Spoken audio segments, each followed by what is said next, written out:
Greetings and welcome to an Automation Empire quick tutorial in which I'm going to show you a few little blueprints to help get you started in the game. Let's start off with my first factory. Here I have 3 different miners hooked up to a minecart line, and those pass by a research zone and into a little miniature factory.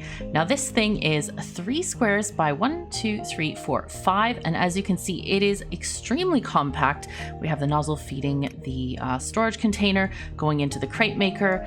Here's the details on the crate making. These special step conveyors here out of the crate maker, snaking to the middle one and having these transfer claws pick them up.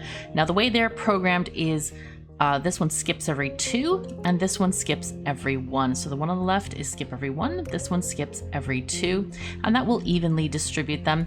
So here's the output of this. We have this one feeding out, which goes to this belt, this one goes to that belt. Well, both of them are going to go to this belt, and then there is a nice long loading platform for your bots to go and grab stuff. Notice that I do have 1, 2, 3, 4, 5 doors to help those bots get out and serve your trucks quickly.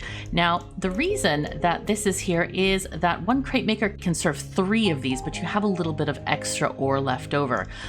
So what you want to do is, as this skips one, this will fill up, and then it will come back and also fill up these containers near the research things, and that's a good way to get rid of extra ore. Now, once you're ready to transport things out of the factory with carts, Minetrack carts, you can use this factory design, which brings things in from the top here into a little storage container. Make sure that you may want to extend your track if you need more carts on there. And this one specifically uses, let's see, 1, 2, 3, 4 by 1, 2, 3, 4, 5, 6, 7 squares, so 4 by 7. And takes minecarts in, minecarts out, and you'll notice there is not a permanent crate maker in this one. This is so you can reuse crates. The way you charge this one up is you go ahead and just buy yourself a crate maker. Let's just put one down real quick. There we go. And you'll want to make, for a setup with 3 machines, you'll want it to make 9 crates total. Now that is not going to fill up the belts completely. That will allow them to go ahead and be processed in a way that it's not going to block the other ones when they come out. So once you get to 9, that is more than enough. That's 1 in each furnace getting processed, 1 to wait so that it can be inserted at the soonest possible moment, and then 3 to keep on going around, so 1 each to go around. And we need to set these guys. This needs to be skip every 2, then skip every 1, and then this one will skip. I lost count of my crates. Oh dear. 1, 2, 3, 4, 5, 6, 7, 8. Okay, we have more than enough now, so delete the crate maker. And by deleting that, you will not incur the monthly cost, which is fairly substantial at the beginning of the game. So it's $1,200 a month. Once you're ready to start letting the claw trains unload things for you, I found that a decent design is something like this, where you have one belt where you let the crates accumulate, and then it goes and serves 2 to 3 trucks depending on your setup. In this one I have trucks being served from the left side and from the right side here. And when they're loading up, and this is the fun part, is I do have this crate gate over here, which when you click this button, it will allow only trains that have 12 cars on them to go through. So this is something that just kind of lets them kind of charge up before they go to the trucks. It can mean more efficient deliveries to trucks depending on your setup. It really does depend though on how you want things going. This one is set up in a little bit different way, where some of the robots are getting, or some of the trucks are getting served by robots, and sometimes they're filled in by the claw train. So it's not necessarily necessary to have just 12 crates.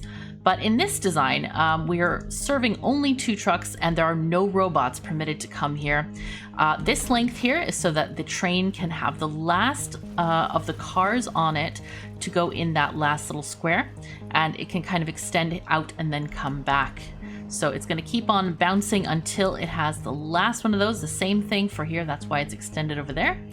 and then it will go ahead and drop everything off at these trucks, and then the rest of it will wait here. You could have ones going in the opposite direction. On some of these I have this, like right here, it won't go back and fill up until it's dropped off all of its goods, but on these things this distance is far too short, so I think I'd rather have them picking up rather than dropping off, because that's a pretty instant process.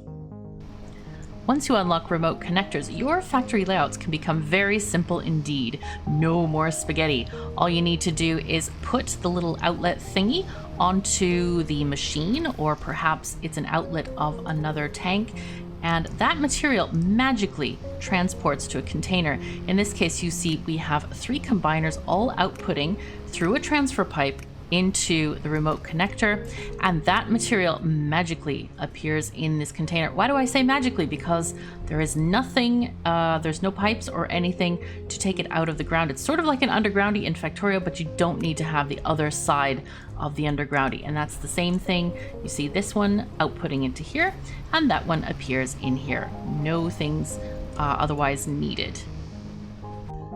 When you're getting into trains, remember to have plenty of these loading silos on the tracks. Make sure you have one kind of near the exit, and I have 3 here which can all be connected with these silos. You can also have just one, but you want to have a few, because the number of these things affects the number of cars you get on your train. So it's 3 plus however many silos you have on the tracks, and I have an extra one over there, and that will allow you to load a ton before it goes back in the tunnel. Lastly, and most expensively, very, very useful for endgame, but I'm not so sure about beginning game. It's more of a silly thing than anything else, is the container and transfer tube system of transport. It gets things instantly from here to there. You don't have to wait like on mine carts, but you have to have enough unloading things. These containers cannot hold 2 different materials at the same time. So once you put something in, like this steel coming from the steel plant, and we also have gold coming in from this side, it has to be emptied at once. Otherwise, the gold train is not going to be able to unload, and vice versa. So as long as you have enough craters, though, it should work. Thank you so very much for joining me. I hope you have very many fun adventures in Automation Empire. Take care of yourselves and each other, and I'll see you next time.